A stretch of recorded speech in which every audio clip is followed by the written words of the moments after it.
کہ جب آشنائی کی لذت حاصل ہو جائے تو پھر ہر چیز بیکار ہو جاتی ہے۔ دیکھو دنیا اور کائنات میں کوئی چیز نعمت نہیں ہے، کیونکہ نعمت کیا ہوگی؟ پہلی بات یہ ہے کہ نعمت ہوگی کیا چیز؟ میں انسان ہوں مثال کے طور پر،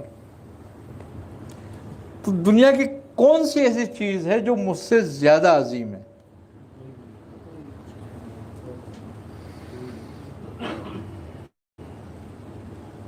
بھائی انسان سے زیادہ عظیم اور عزت والی دنیا کی کون سی چیز ہے؟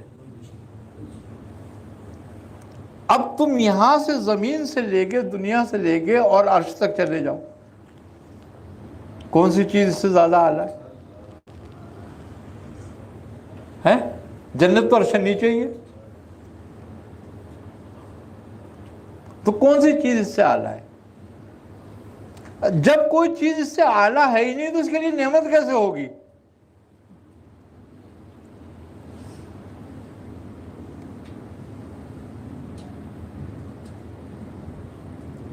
یہ میں اہل دنیا کی بات نہیں کر رہا، ان کے لیے ساری چیزیں نعمت ہیں، ان کو 10 روپے بڑے مل جائے تو نعمت ہے، وہ تو ایک الگ میٹر ہے بالکل۔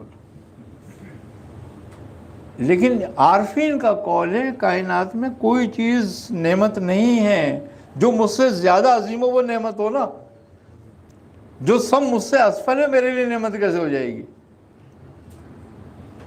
تو بندے کے لیے نعمت صرف رب کا دیدار ہے، اس لیے جنت میں کہا ہے کہ تمہیں دیدار کرایا جائے گا، ورنہ جنت بھی نعمت نہیں رہتی۔ ہاں اب جن کو یہاں نصیب ہو گیا ان کو وہاں کے کیا، اب کیا چیز ان کے لیے نعمت رہ گئی؟ اور خوبی کی بات یہ ہے کہ جب اس کا دیدار جس کو ہو جاتا ہے پھر کبھی ختم نہیں ہوتا اس کے اوپر سے،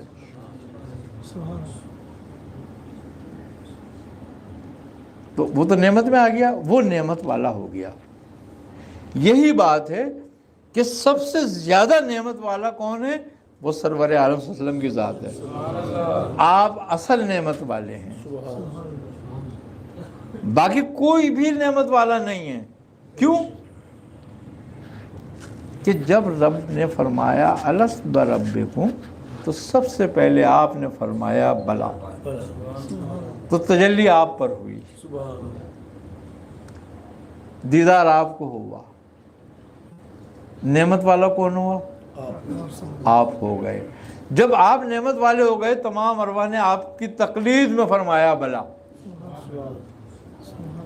تو سب ارواح کے لیے نعمت والا کون ہو گیا؟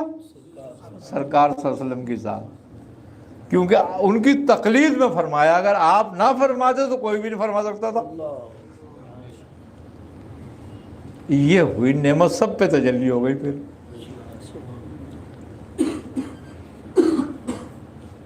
اب آدم علیہ السلام سے لے کے سرکار عالم اور تمام امت کہتی ہے صراط الذین انعمت علیہم، کہ ہمیں وہ راستہ دکھا جس پر تو نے انعام کیا۔ تو اب آدم بھی وہی راستہ مانگ رہے ہیں اور سرور عالم بھی اسی راستے کی بات فرما رہے ہیں، اور تمام امت بھی وہی راستہ کہہ رہی ہے۔ تو انعامی یافتہ کون ہوا؟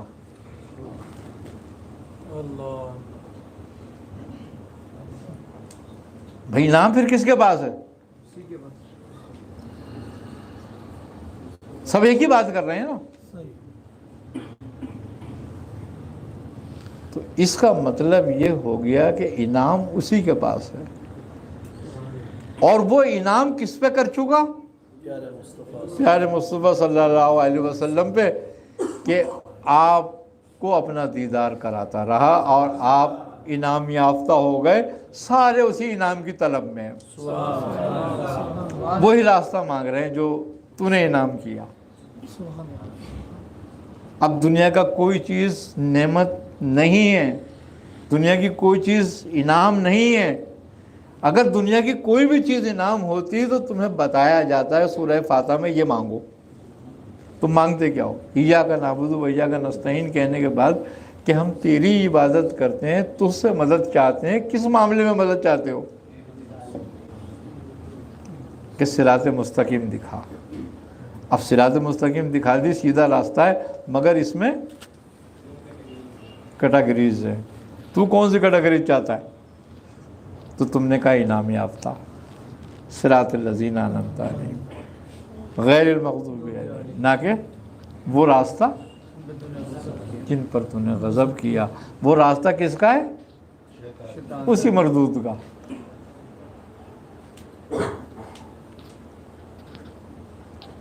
تو اب مانگ بھی تم وہی نعمت رہے ہو خالی کہ جن پر تو نے انعام کیا. اب رسول خدا کے لیے اگر کوئی اس دنیا میں چیز نعمت ہوتی تو آپ کو حاصل نہیں ہوتی. اس کی کوئی نعمت تھی نہیں.